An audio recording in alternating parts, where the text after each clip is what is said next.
আসসালামু আলাইকুম দর্শকবৃন্দ, আজকে আসলাম আমাদের সাতক্ষীরা জেলার পাটুলঘাটা থানার উত্তর শাসা গ্রামে, যেখানে সবচেয়ে বৃহত্তম মুখী কচু চাষ হয়। আর এইখানে একটা ক্ষেতে ভুল ওষুধ প্রয়োগের কারণে তার গাছের পাতা কালকে দেখেন স্প্রে করছে, আজকে দেখেন সব পুড়ে গেছে। এই পাতা আপনারা ক্যামেরায় দেখতে পাচ্ছেন। শুধুমাত্র ডেড এক্সপায়ার ওষুধ, যে ওষুধটার মেয়াদ এক্সপায়ার হয়ে গিয়েছিল, যার মেয়াদ নেই, সেই ওষুধ ব্যবহারের কারণে এই গাছের পাতাগুলো এমন হয়ে গেছে। এখন আমাদের সবার সচেতন হওয়া উচিত, প্রত্যেক চাষি এবং দোকানদারদের, যারা এই ওষুধ বিক্রি রাখেন। এভাবে পাতায় যে পাতাগুলো দেখা যাচ্ছে, কচি পাতা, যেখানে পাতা উঁচু আছে, এই পাতায় পানি ধরতে পারেনি বলে কম পুড়েছে, কিন্তু যেখানে পানি ধারণ ক্ষমতা বেশি হয়েছে সেখানে দেখেন বেশি মাত্রায় পুড়ে গেছে। এইভাবে এই সমস্ত ক্ষেত্রে একই অবস্থা। আমরা এখন মূলত এই চাষির কাছ থেকে শুনবো আসলে তার কিভাবে এই জিনিসটা হলো আর কি কারণে হয়ে গেল, তার দুঃখ কষ্টের কথা আজকে এখানে শোনার জন্য আমরা আসছি। তো এ পর্যায়ে আমরা চাষির সঙ্গে কথা বলছি। আসসালামু আলাইকুম। ওয়ালাইকুম আসসালাম রহমতুল্লাহি। ভাই ভালো আছেন? আলহামদুলিল্লাহ ভাই।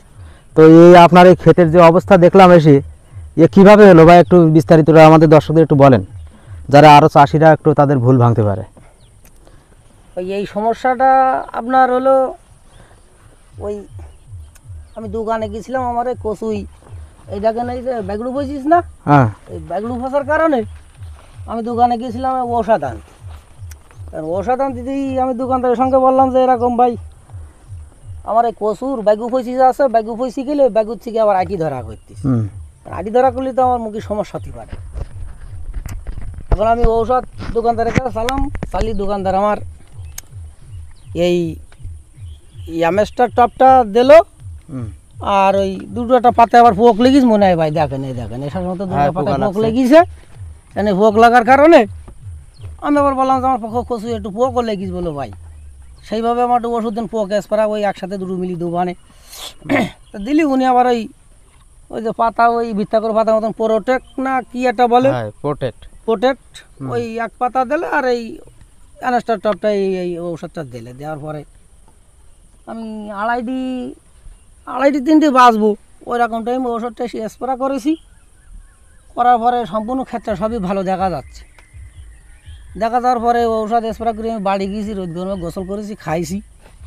বাড়ি দিয়ে খাইয়ে মনে করেন একটু রেস্টে আছি, ঘুমাইছি। গেছে চাঁদ না পানি, যখন 10টা বাজে উঠি দোকানে চা পানি খেয়ে বাড়ি গেছি। মানে রাতে খাই ঘুমাইছি, সকালে উঠে এসে দেখি যে আমার এই কচু গাছের লাইন সব মানে অন্যরকম সমস্যা। যে কচুর পাতায় সবাইসি গেল কি কাজ দেয়, মানে ভালো করতে যাই আরও খারাপ হয়ে গেছে। এখন এই ভালো করতে যেয়ে খারাপ হয়ে গেছে। কচুর পাতায় সবাইসি গেল দেখি, আমি আবার আমার এই পাশে এক বাইরে ডাকলাম, দেখলাম যে ভাই আমার এই বিষয়টা কী বৃত্তান্ত। আমি তো বিষয়টা বুঝলি না, আমি ঔষধ দিয়েছিলাম এই ঔষধ, তুই শিগগিরি ভাই একটু আয়, আমার এই ক্ষেতটা একটু দেখি যা। তখন আমার সে ভাইটা আসলো, এসে ক্ষেত দেখার পরে দেখি চলি গেল যে তুই কী ঔষধ ব্যবহার করছিস আমার সাথে বল। এবার আমি বললাম, বলার পরে ও বলছি তাহলে ওষুধের মুখ যে কোনো একটা সমস্যা হতে পারে। হ্যাঁ, এখন এই ঔষধেরও ডেটটা দেখার পরে বলি যে ডেট এক্সপায়ার হয়ে গেছে। কি এক দুদিন আছে কি, ঠিক আছে। এখন মানে শিক্ষিত ছিলি তো, বললু ভালো করতে গেলে যে ওষুধ প্রয়োগ করতে হবে তা আপনি জানেন কি দিতে হবে? হ্যাঁ, এখন এই ঔষধের বিকল্প আর একটা ঔষধ আছে, মানে এক ওষুধ স্প্রে করি পয়সি গেছে। এখন পচা রোগের জন্য আর একটা ঔষধ নতুন এসেছে আমাদের দোকানে, আরিফুল ভাইয়ের দোকানে আইসে ঔষধটা। আমি ফোন দিয়েছি, সে ঔষধটা নিয়ে আসবে, একটু লেট হবে আসতে। ওটার নাম কি ভাই? ঔষধটার নাম হইল আপনার ওই যে বাম্পার ট্রাইকো। দর্শকবৃন্দ, এই যে সমস্যা হয়েছে এর সমাধান হচ্ছে বাম্পার ট্রাইকো, অর্থাৎ আপনার ট্রাইকো ভিডিটি পাউডার, যে কোনো পাউডার দিতে পারবেন, যেটা এসিআই কোম্পানি বের করছে বাম্পার ট্রাইকো। আর অন্য কোম্পানির তো ট্রাইকো ভিডিটি পাউডার আছে, আপনারা এই দিয়ে এর সমাধানে আসতে পারেন। আর প্রত্যেক চাষি তার ওষুধ ব্যবহার করার সময় অবশ্যই ওষুধের গায়ে ডেট আছে কিনা দেখবেন।